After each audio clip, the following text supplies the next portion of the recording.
শ্যামনগর উপজেলার সুযোগ্য নির্বাহী অফিসার মোসাম্মদ রনি রাত 24 ঘন্টা সেখানে আসলে প্রাপ্যতা, কারোর প্রতি আগ্রহ, কারোর প্রতি ভালোবাসা, কিছু কর্মের মাধ্যমে তারা সেই স্থান, সেই এলাকার মানুষের কাছে, মানুষের হৃদয়ের কাছে জায়গা করে নেয়।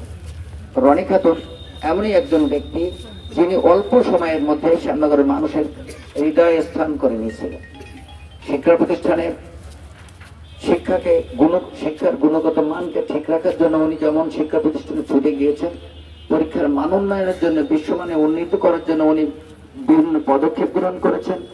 উনি জনস্বার্থে কোথাও জলবদ্ধতা হয়েছে, কোথাও জাল আটকানো রয়েছে, কোথাও পানি আটকানো রয়েছে, কোথাও উপকূল এলাকায় কোথাও ভাঙচুর হচ্ছে, উনি কোথাও কারোর দায়িত্ব না দিয়ে নিজের সশরীরে যেভাবে উপস্থিত হয়েছে, আমরা অতীতে কোনো টিউনকে এত অল্প সময়ের মধ্যে কোথাও যেতে আমরা দেখিনি।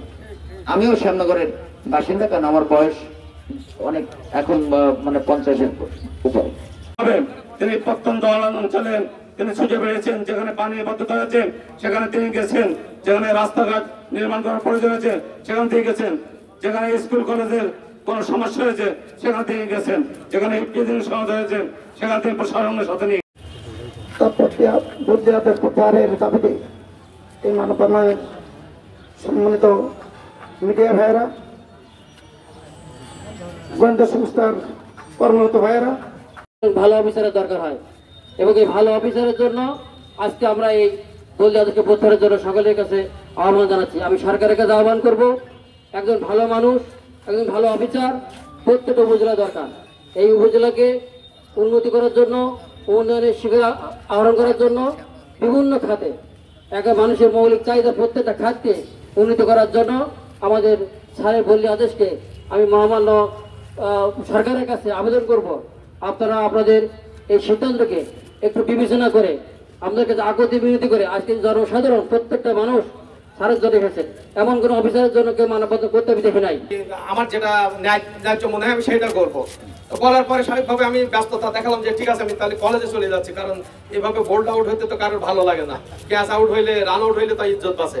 তো আমি বোল্ড আউট হয়ে গেলাম, কলেজে চলে গেলাম। দুপুরে আমাকে একটা মেসেজ দিল, বললো যে আমাদের এলাকায় বিচার সালিশ হইলে সবাই আলতাফ সাহেবরে ডাকতো, ওনার আব্বার নাম আলতাফ, তো বললো যে কারণ সে ন্যায় ন্যায্য বিচার করতো। তো বুঝতে পারছে যে আমার মন খারাপ স্বাভাবিকভাবে। তখন আমার আব্বার ব্যাপারে হয়তো উনি শুনছে, বলছে আমি শুনছি আমার চাচাও এরকম ছিল। ঠিক আছে, তাই এই হলো ওনার আর কি ক্যারিসম্যাটিক গুণাবলী, যে আসলে উনি ওই কোল্ড টান পিস্টান করেন না। আমরা 10 মাসে দেখেছি এখানে এই মানুষগুলো প্রখর রৌদ্রের ভিতরে তীব্র গরম উপেক্ষা করে এখানে মানব বন্ধনে সমবেত হয়েছেন, কারণ আসলে আমরা চাচ্ছি যে উন্নয়নের ধারায়, উন্নয়নের ট্র্যাকে উনি শ্যামনগরকে উঠিয়ে দিয়েছেন, যে সেটা অন্তত শেষ করুক। আর অন্তত কয়েক মাস যদি তাকে সময় দেওয়া যায়, আমাদের এখানে রাখা যায়, তাহলে যে উন্নয়ন প্রকল্পগুলো শুরু হয়েছে সেগুলো অন্তত শেষ নামবে। তো আমরা এই উন্নয়নের ধারা অব্যাহত রাখার স্বার্থে আমরা দাবি জানাতে চাই সরকার বাহাদুরের কাছে, যেন ওনাকে আর কয়েকটা মাস আমাদের মাঝে থাকার জন্য ব্যবস্থা করে দেন।